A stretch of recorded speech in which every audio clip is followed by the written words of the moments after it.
আমাদের আলটিমেটাম দেওয়া হয়েছে, সন্ধ্যা 6টার মধ্যে যদি আমরা উঠে না যাই সৈয়দ আশরাফ সাহেব কি করবেন পরিষ্কার ঘোষণা করতেছি। আজ রাত্রের পরে আপনারা কোন পথে পালাবেন সেই পথ দেখার চেষ্টা করুন। রক্ত যখন দিয়েছি রক্ত আরো দেব, জীবন দেব। রক্তের বিনিময়ে আল্লাহর জমিনে আল্লাহ নবীর ইজ্জতের হেফাজত করেই ছাড়ব ইনশাআল্লাহ। সংগ্রামী তাওহীদি জনতা, লাশের পর লাশ পড়বে, রক্তের গঙ্গা বইবে, জীবনের পর জীবন দেব।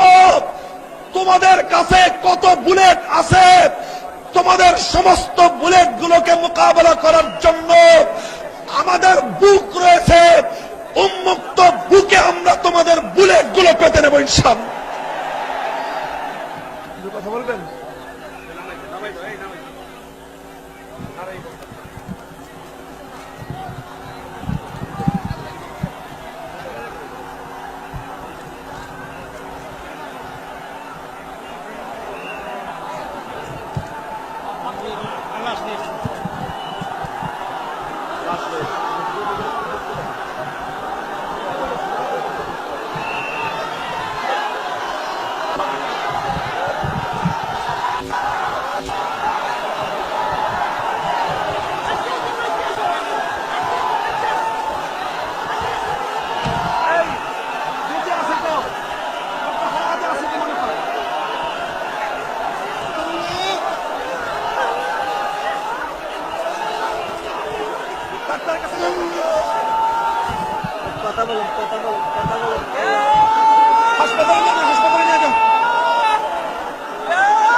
হাসপাতালে নিয়ে যান।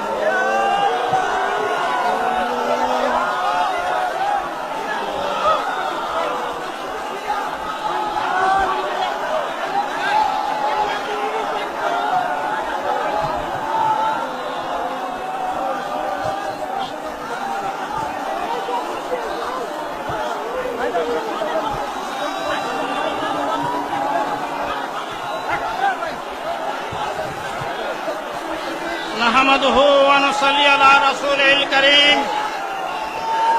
সম্মানিত তাওহীদি জনতা, আপনারা বসুন। আরে আপনারা বসুন, বসুন, বসুন, আপনারা বসুন। আরে বসুন, বসে পড়ুন, বসে পড়ুন, আওয়াজ বন্ধ করেন।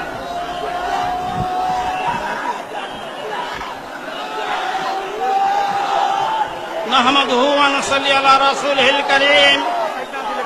সম্মানিত তাওহীদি জনতা, সম্মানিত তাওহীদি জনতা, হেফাজতে ইসলামের আমির শাহ আহমদ শফী তার আদেশ আশা বলতে চাই, ক্ষমতার অপব্যবহার করবেন না।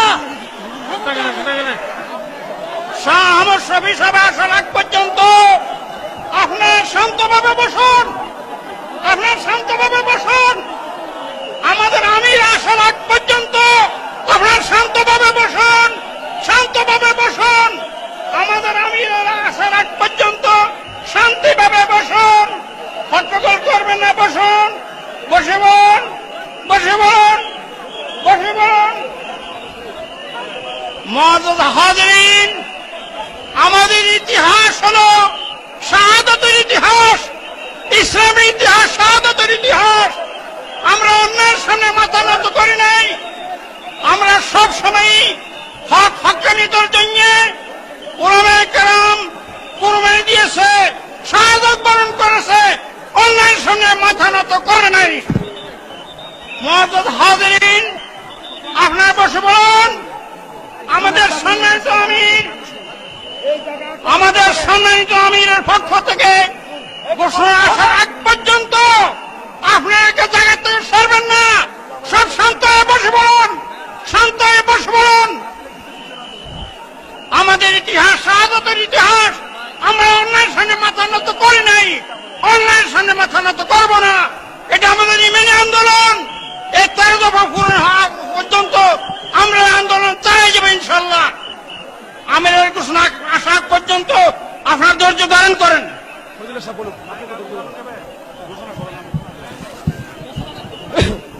সংগ্রামী সাথী ও বন্ধুগণ, আমাদের মাঝে এসে উপস্থিত হয়েছেন আজকের এই বিশাল অবরোধ জনসমুদ্রের অন্যতম আকর্ষণ বিপ্লবী লাখো কণ্ঠ হেফাজত ইসলামের সংগ্রামী যুগ্ম মহাসচিব মুফতি মোহাম্মদ ফাইজুল্লাহ। মুফতি মোহাম্মদ ফাইজুল্লাহ আস্তে আস্তে উঠে গেছে।